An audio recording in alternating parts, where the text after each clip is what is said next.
Angela was just 19, young, pretty, with smooth brown skin and tired eyes. She worked as a cleaner at Darlington Group Tower, a towering glass structure in the heart of Victoria Island. The building was tall, with glass all over, like a mirror that touched the sky. Inside, it worked men in suits, women in heels, and people who never looked at girls like Angela. Every morning, before the sun had fully settled into the Lagos skyline, she was already at her post, kneeling by the glass doors. At exactly 7:30 a.m., a sleek black SUV would roll in, its tinted windows hiding the cold eyes of its owner, Darlington Ease, billionaire CEO of the company. The moment the car stopped and the door opened, Angela's routine began. "Good morning, sir," she greeted softly. Without looking at her, Darlington would just lift one foot, the way a man lifts it for his dog to lick. Angela would bring out her clean white handkerchief. She would wipe the shoe gently, like it was made of gold. Then, without a word, she leaned forward and kissed it. Darlington gave a half smile, the kind that had no joy in it, and walked into the building without a glance. Angela stood slowly, avoiding the eyes of the security guards and receptionists who had grown used to the daily display. Some laughed, others whispered, while a few simply watched in silence. "She's kissing it again," one whispered. "Every day, like clockwork," the other replied. Angela stood up slowly, her knees stiff, her pride lying flat, like the mop she held in her other hand. But she didn't say a word. She didn't do it for them. She didn't do it for the money. She did it for her mother. She never imagined her life would become this. Living with shame, swallowing pride, and kneeling to kiss a man's shoe just to earn a few thousand naira each month. But she had no choice. Her mother, Mama Neka, was gravely ill and needed medicine. They lived together in a small one-room house where the walls peeled like tired skin and the roof sighed when it rained. The floor was bare, the mattress was thin, the air smelled of old clothes and bitter herbs. Mama Neka coughed every night. Sometimes she coughed until she couldn't breathe. She would hold her chest and her whole body would shake like a dry branch in the wind. Angela would run to her side, rub her back, hold her hand and whisper, "It's okay, Mama. Just breathe." One night, Mama had just finished drinking warm water with bitter leaf when Angela sat beside her. "Mama," she said softly, "who is my father?" Mama closed her eyes, her lips pressed together like a wound trying not to open. "My daughter," she whispered. "Forget that man. He's not part of our life." Angela looked down. Her voice shook. "But Mama, you always say that. What did he do? Where is he?" Mama turned her face away, facing the wall. Her eyes glistened, but no tears fell.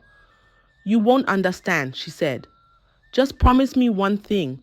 Don't ever go looking for him." Angela nodded. "I promise." But inside her heart, something whispered, "Why can't I know? Who is he?" She looked at her mother's face, thin and tired. That face used to smile. Now it only sighed. 3 months ago, she had walked the streets of Lagos with a worn-out file in hand.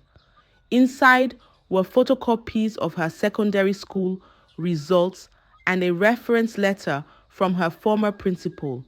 She went from one office to another, applying for jobs, begging even. Most times she was turned away before she could even speak. Then, one afternoon, she walked past Darlington Group and saw a paper posted at the gate. "Vacancy, cleaner needed. Apply within." Angela paused. This wasn't the job she dreamed of, but she couldn't be picky. Her mother needed medicine, food, and care. She walked in. The HR manager, a fair-skinned woman named Miss Ifeoma, glanced at her without much interest. Do you have any experience cleaning? Angela nodded. Yes, ma. I used to clean houses in Ajegunle. You will start tomorrow. Be here by 7 a.m. sharp. Angela bowed slightly. Thank you, ma. That was the beginning. The next day, she arrived before the building even opened. She wore a plain blouse, tied her scarf neatly, and held her handkerchief in her pocket. They gave her a mop, a bucket, a cloth. She was shown where to start. The ground floor, the stairs, the glass, the toilets, the corridors. Angela cleaned without rest. She worked like a river, quiet but always moving. Nobody looked at her. Nobody spoke to her. She was like a shadow in the building. She didn't complain. When she got her first pay, it wasn't much, but to her, it was gold. She went straight to the market, bought paracetamol, a bottle of palm oil, small rice, and herbs for Mama. At home, Mama smiled and whispered, God will bless you, my child. Every morning after that, Angela came early, cleaned before others arrived, washed her hands, fixed her scarf, then cleaned again.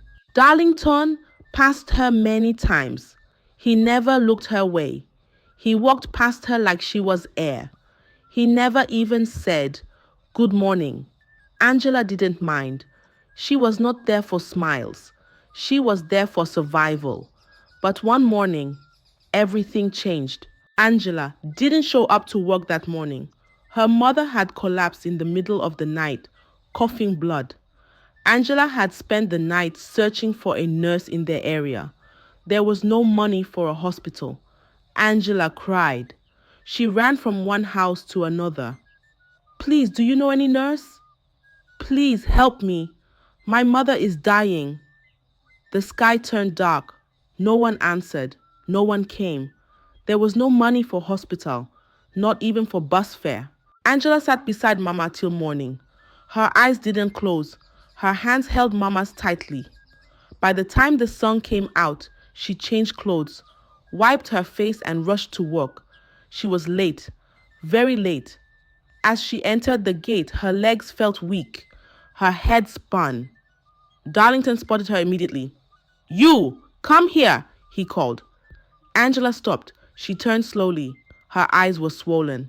Darlington walked towards her in his suit, holding his phone in one hand. This is not a market, he barked. You think you can come and go as you please. Angela opened her mouth. Sir, I'm sorry. My mother, she was coughing blood. I had to. You're fired, he snapped without waiting. Angela's knees buckled. She dropped to the floor.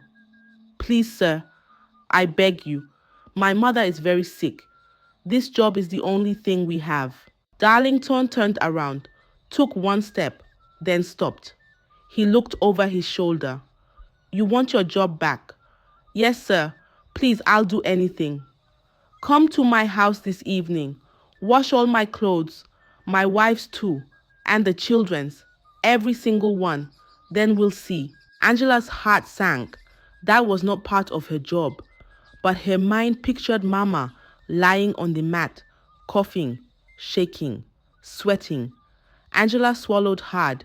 Yes, sir. Darlington walked away. Angela remained on her knees, then stood up quietly and returned to work. Little did she know that evening would be the longest of her life. That evening, she went to his mansion. It looked like something out of a foreign movie. Marble floors, glass railings, gold accents. Darlington didn't say much. He pointed. There, he said. Angela followed his hand. In the laundry room, baskets overflowed. Shirts, trousers, wrappers, socks, towels, heaps and heaps of clothes. Wash them all, Darlington said. Then he walked away, without even looking back. Angela sighed. She rolled up her sleeves. Her hands met cold water. Her fingers danced through soap. She washed and washed and washed again. Her back bent, her nails turned white. Then she heard heels. Tap, tap, tap. Madame Ifunanya entered, tall, elegant, with sharp eyes. She dropped another basket. Wash these too, she said, her lips barely moving. Angela looked into the basket. Panties, Brasilia underwear. She hesitated. Ma, I was only asked to wash clothes, not underwears. The woman scoffed. You are just a cleaner. If you don't want to lose your job, wash everything. Or should I call my husband? Angela wanted to protest, but her mother's frail face flashed in her mind. She bit her lips and started washing. When she was done, they told her to mop the entire house too. By the time she finished, it was midnight. She left quietly and walked back home. The next morning, Darlington met her at the front of the building. My wife told me everything. She said you stressed her before washing what she gave you, he said. From now on, if you still want this job, you will clean my shoes every morning and kiss them. That way I'll know how clean they are. Angela's lips trembled. Sir, don't argue. Do it or leave. That was how it began. Every morning, Darlington would arrive and Angela would kneel, wipe and kiss his shoes. Inside, the receptionist froze. A guard shook his head. 2 junior staff whispered. She kissed it again. Every morning now, Angela stood slowly. Her knees were stiff. Her chest was heavy. But she said nothing. She endured. The next morning, the same thing happened. Then the next, and the next. She would arrive early, wait quietly by the door. When the SUV came, she would kneel, wipe the shoes, and kiss them. Some mornings, she forgot. Darlington would step out and shout across the lobby, loud enough for the whole building to hear, "Cleaner girl, my shoes." Everyone would turn. Angela would run forward, kneel down quickly, and do it. The whispers came again. She still does it. She has no shame. Poor girl. Angela heard them, but she didn't stop. Because at home, Mama still coughed. Mama still shook. Mama still needed her. Angela carried her pain like a heavy bowl of water. Every step, every kneel, every kiss, it was for one reason only, to keep her mother alive. Angela swallowed her shame because her mother needed her. But something deeper was buried beneath all of it. A secret from long ago, a truth that would soon come to light. And when it does, Darlington will realize he's been humiliating someone he should have honored from the very beginning. Angela continued like that for months. Each morning, she arrived early, positioned herself by the glass doors of Darlington Group Tower, and waited for the familiar black SUV to pull in. When Darlington stepped out, she would kneel, wipe his shoe with precision, and kiss the leather gently, just as he instructed. It had become a routine, a humiliating one, but necessary. Some mornings, Angela could feel her knees trembling, not from the cold floor, but from the weight of shame. Yet she endured it, because at home, her mother was growing weaker by the day. Until one Monday afternoon, everything changed again. It was a Monday morning. The air inside Darlington Group Tower was cold and quiet. The lights above flickered softly. People were typing. Phones were ringing. Angela was mopping the reception floor, her back bent, her hands moving in slow circles. Then the glass door opened sharply. Heels clicked on the marble. Madame Ifunanya, Darlington's wife, walked in like she owned the air around her. She wore a red dress that hugged her like pride. Her eyes were sharp like knives ready to cut. She walked past the receptionist, past the security, straight to Angela. "Hey, cleaner girl," she snapped. Angela looked up. Yes, Ma. Follow me, she said. Come and wash my clothes. And the children's. They're long overdue. Angela didn't move. She stood straight, her mop still in hand. Her heart beat fast. Her fingers tightened around the stick. No, Ma. Ifunanya turned slowly. What did you say? Angela's voice was steady, like a river that had waited too long to speak. I said no, I won't do it again. Silence fell. The receptionist froze. The guard blinked. Two workers peeked from behind their desks. What did you just say to me? Ifunanya's voice rose. I'm not your house girl, Angela said calmly. I clean here, not in your house. If you need help, there are dry cleaners in Lagos. Gas flew like wind. Madame Ifunanya's eyes widened. You rat, you little rat, you dare talk to me like that in public. She pulled out her phone. Her fingers moved fast. Darlington, sack that cleaner now. She just insulted me in front of everyone. Angela didn't move. She didn't cry. She didn't beg. She just stood there, her chest rising and falling, her eyes wet but brave. Minutes later, Darlington stormed into the lobby. His face was red. His voice was sharp. Angela, pack your things. You're fired. Now. Angela opened her mouth, then closed it. She didn't kneel. She didn't explain. She turned around, picked up her mop and walked out. This time, she didn't beg. Not for shame, not for pity. She walked out like someone who had dropped a heavy load and decided never to carry it again. That evening, she returned home to their one-room apartment in Ajigunle. Mama was lying on the mat, her wrapper pulled up to her chest. Her eyes were half closed, her breath slow and weak. Angela dropped her bag and sat beside her. She didn't say a word at first. She just placed her hand on Mama's arm. Mama turned her head slowly. You're home early, my daughter. Angela nodded. Her lips were dry. I've been fired, Mama. Mama blinked. Why? What happened? Angela looked down. Madame Ifunanya asked me to follow her home, to wash clothes again, in front of everyone. I said no. Mama's eyes opened wider. You said no? You refused? Did you beg after they fired you? Angela shook her head. Number, I couldn't. I've had enough, Mama. Enough of the insults. Enough of the shame. Mama Neka reached for her daughter's hand. My daughter, I understand. But we have nothing. If you don't work, how will we eat? How will I get my medicine? Angela bit her lip, looking away. Her mother sighed. We will die of hunger before this sickness even finishes me. Please, my daughter, you must go and beg.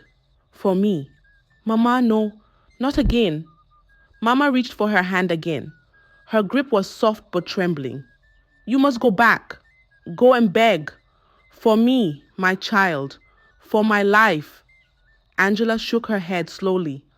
Mama, I will go with you, Mama said. If you can't kneel alone, I will kneel beside you. But we must go. Tomorrow morning. Angela looked at her mother. Her eyes, once bright, were now tired and full of pain. But deep inside them was something strong. Hope. Angela wiped her cheek and nodded. Okay, Mama, we will go. And just like that, the decision was made.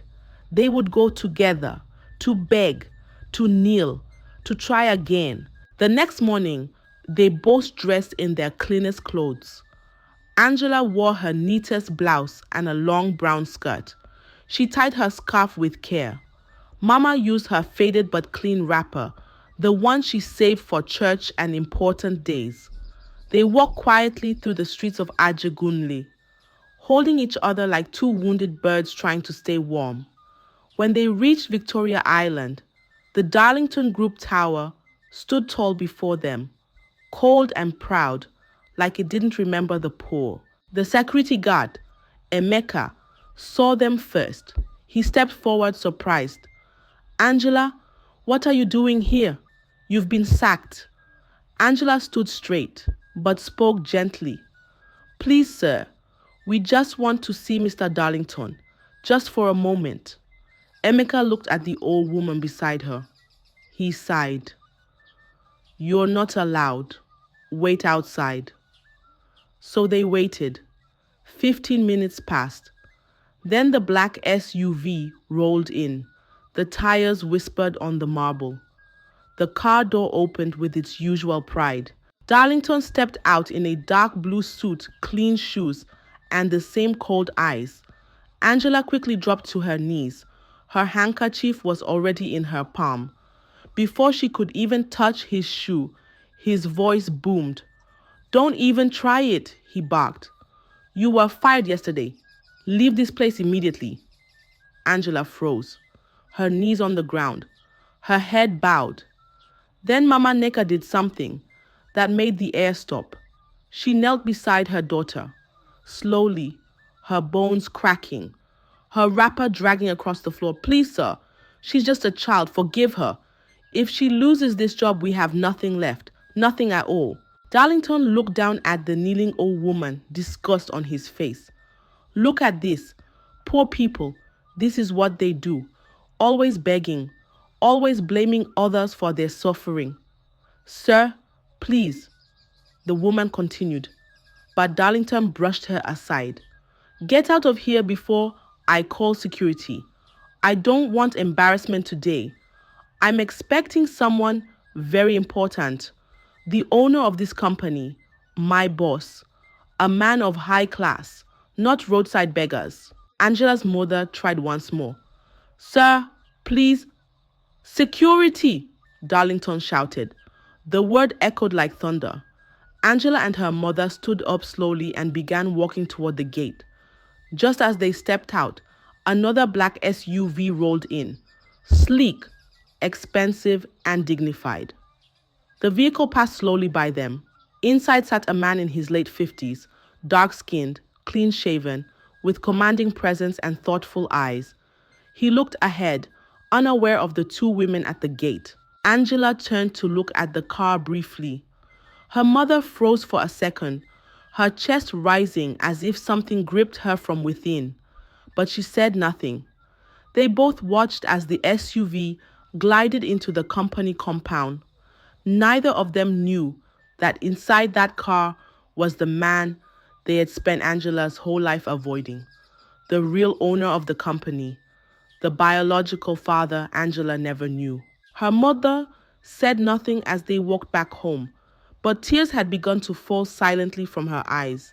Angela never knew, and the man in the SUV never saw. Her chance to change her life had passed, for now. As Angela and her mother stepped out of the company's gate, a sharp breeze brushed past them. They walked in silence, both heavy with emotion. Their faces were low, their hearts were lower. They had begged, they had knelt, they had been shouted at. They were almost at the bus stop when Mama Naneka stopped. She held her chest and whispered, "My purse!" Angela turned to her. "What is it, Mama?" "My purse. I think I dropped it when I knelt earlier. It must be somewhere near where we stood." Angela nodded. "Let's go back. Maybe the security will let us in." They walked back to the gate. The security guard, Emeka, raised a brow. "Angela, again. What is it this time?" "I'm sorry, sir. My mother lost her purse inside. We just want to check if it's still there." Emeka glanced at the older woman, then back at Angela. He sighed and opened the gate. "Okay, be quick. I don't want trouble." They entered. The compound was quiet. Most staff were inside their offices. At a distance near the marble entrance, the small black purse lay on the ground. "There it is," Angela pointed. They walked briskly to the spot. Just as Mama Neka bent down to pick up the purse, a hand suddenly grabbed her by the arm. "Neka?" A deep voice called out. "Is this really you?" She froze. Her hand stayed mid-air. She turned her head slowly. Her eyes met his. she gasped. Richard? Angela stood behind her, confused. She looked from her mother to the man, not understanding what was happening. The man stepped back slightly, his eyes wide with shock. My God, he breathed. It's really you. Neka, where have you been all these years? Mama Neka couldn't speak. Her lips trembled, her eyes filled with tears. Angela stood still. Her heart thumped. The man looked from Neka to Angela, and something in his face began to change. Something big, something from the past, was about to open. Angela looked between them, confused. Her eyes moved from her mother to the man. Mama, what's going on? Before anyone could speak again, the glass door behind them opened. Darlington came out, phone in hand, wearing his usual pride. He spotted the three of them. Sir, he said, walking closer, these are the beggars I told you about. They've been loitering since morning. Richard didn't move, didn't blink, didn't even hear him. His eyes were still on Neka. Neka, he said, his voice now low and heavy. Back then, the pregnancy. What happened? Did you keep it? Neka nodded slowly, then turned to look at Angela. Her voice cracked as she said, That's the child, Richard. I didn't abort it. I had the baby. Her name is Angela. Richard's mouth parted, shocked. He stared at the girl before him. Angela? He stepped closer, his voice shaking. You're my daughter? Angela's lips quivered. What? Mama, what is he saying? Tears rolled down Neka's cheeks. My daughter, this is your father. I wanted to tell you for years, but I couldn't. He was my employer. Things were complicated.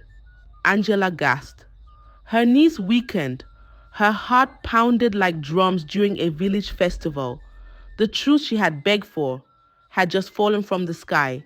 The father she had never known was standing right in front of her, and she had been kissing the shoes of a man who worked under him. Richard pulled them both into an embrace.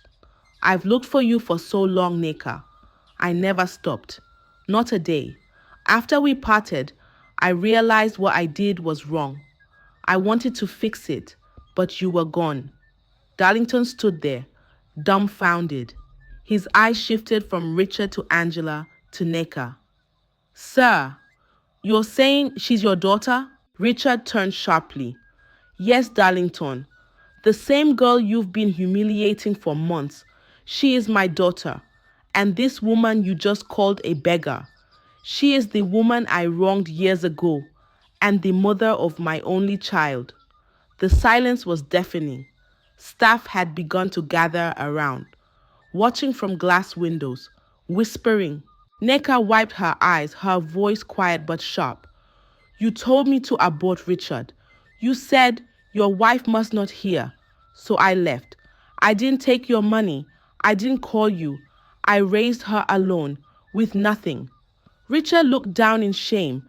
His voice dropped. I was a fool. I was scared. But later, I found out the truth. My wife lied.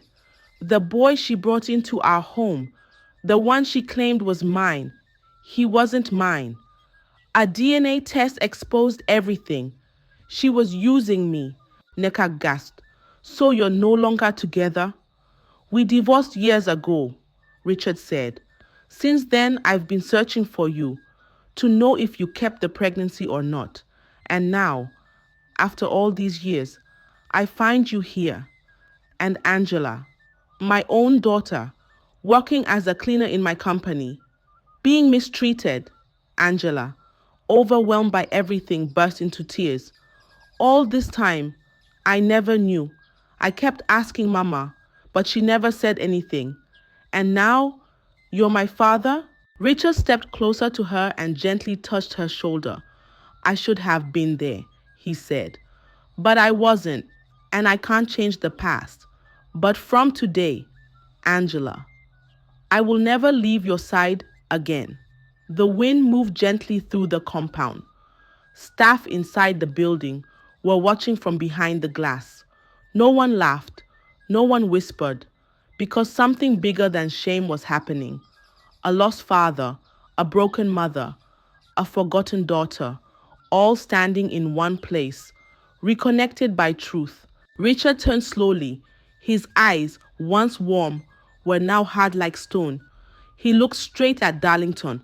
So, his voice was calm, but sharp like a blade.